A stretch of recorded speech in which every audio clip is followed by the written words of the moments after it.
Welcome back to Air Quality Matters and One Take. One Take, my take on a paper or report on air quality, ventilation and the built environment.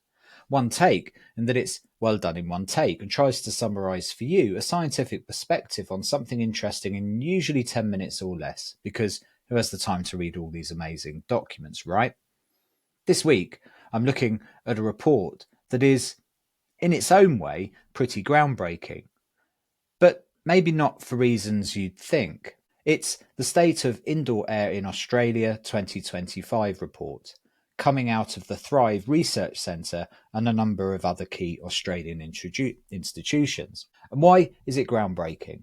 Well, as the forward points out, Australia has been producing national State of the Environment reports for decades, but they have almost exclusively focused on outdoor air. The great indoors, where Australians spent 90% of their time, has been a massive blind spot. So this document is the first real attempt at a national stocktake, a baseline to answer a very simple question. What do we actually know about the air inside our buildings? And the answer, as you'll see, is a bit of a shock. Well, maybe not. So let's get into it. The researchers undertook a massive task. They did a systematic literature search of every peer-reviewed paper published since the year 2000 that measured key indoor air pollutants in Australian buildings. They wanted to collate all the existing scientific evidence into one place to create a national picture. And here's the first and honestly the most fundamental finding of the entire report. The data we have is incredibly thin. They found 106 relevant studies, which in total covered about 2,500 buildings. Now, 2,500 sounds like a lot, but the report immediately puts that into perspective. I mean, the first one is, this is since 2000, but it represents less than 0.03% of Australia's entire building stock. Less than 0.03%.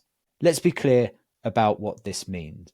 It means that Australia's entire national understanding of indoor air quality is based on what the report calls snapshots in time, from a vanishingly small sample of buildings. And I'm sure Australia is not alone here. It's like trying to describe the entire Australian landscape by looking at a few photos of Brisbane and Perth. And that's not an exaggeration, because the geographical spread is the next major finding. Over 3/4 of all the studies were conducted in just two states, Queensland and Western Australia. There's a huge concentration in capital cities and a real lack of data from regional areas and from many of the different climate zones that exist across the continent. So, right off the bat, the idea of a comprehensive national picture is effectively off the table. What we have are isolated, valuable, but ultimately localized vignettes. So, what do these vignettes actually tell us? The report breaks down the findings by building class: residential, offices, schools, and so on. Given that homes made up 68% of the buildings studied, let's focus there. The findings confirm a lot of what we might expect. Gas cookers are significant sources of indoor nitrogen dioxide, wood heaters are major sources of particulate matter in winter, and in a uniquely Australian context, bushfire smoke is a huge driver of poor indoor air quality. Studies showed that simply staying indoors during fire provides pretty limited protection, and that HEPA air cleaners can make a significant difference. But there are other more insidious findings too. For example, formaldehyde from building materials and furnishings was found to decay very slowly over time.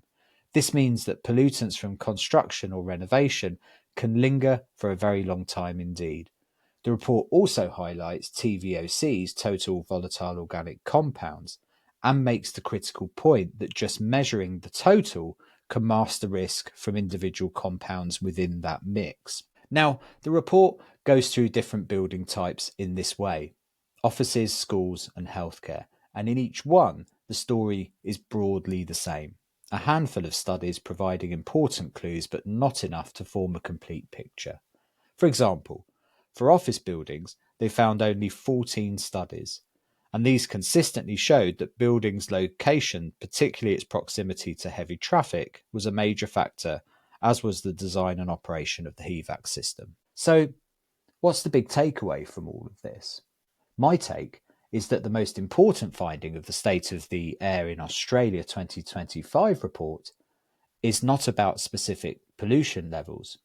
It's about the sheer vastness of what we don't know. The report's great contribution is that it authoritatively documents our collective ignorance. It holds up a mirror and shows us a reflection that's mostly blank, and the authors are very clear that this is the point. This report is intended as a baseline. It's a starting point. It's meant to be a catalyst for a national conversation and hopefully a national strategy. The concluding section for each chapter is full of crucial questions for policymakers, for building managers, for health professionals. Questions like, what should we be measuring and why? How can we better protect the health of workers in mid-tier office buildings, not just the premium ones? We talk about that, a lot of that on the podcast. How should building codes deal with infiltration from traffic and bushfires? This is where the report's true value lies, I think. It's not in giving us all the answers, but in forcing us to ask the right questions. It's a call to action. It's saying that after decades of focusing on the sky outside, it's time to finally pay serious, coordinated attention to the air in the rooms we actually live, work and learn in. This isn't just the report. It's the start of a very important piece of work, I think. Thanks for listening. This has been this week's episode of One Take. These podcasts are not possible without our sponsors, Safe Traces and Imbiot, so thanks a million to them. See you again next week.